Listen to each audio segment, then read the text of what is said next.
flics ont chargé. Et à ce moment-là, il y a eu un effet de panique, j'ai été mis sur le côté. Là, il y a eu des fumigènes, des gaz lacrymogènes. Et on a entendu un énorme bruit, c'était les VAB, donc des véhicules un peu blindés, qui ont chargé la foule directement. Et après, j'ai vu les gens, les flics matraquer, même les gens qui se rendaient, qui plaçaient les mains comme ça. Ils ont visiblement voulu couper la manif en deux. Une manif qui rassemblait énormément de gens. Et ils l'ont coupée, ils l'ont détruite en la remontant complètement. En laissant des gens blessés, choqués, même des gens qui se sont jetés à la mer tellement ils étaient terrorisés.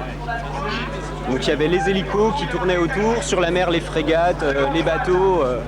C'était assez apocalyptique.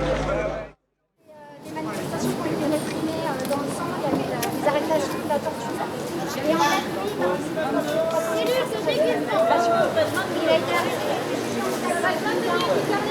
il s'est échappé, il a fait la justice italienne, il s'est réfugié en Bretagne il y a 10 ans. Il y a 3 ans, il a été arrêté. Il a un mandat d'arrêt européen. Et en fait, s'il est extradé, s'il est revenu en Italie, il risque 10 ans de prison pour le simple fait d'avoir manifesté.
Alors messieurs, dames, on est là pour alerter sur la situation de Vincenzo Vecchi. Vincenzo Vecchi passe en cours de cassation mardi 11 octobre. Une 3e fois en France, il risque l'extradition, 2 ans de prison en Italie pour avoir manifesté en 2001 contre le sommet du G8 à Gênes.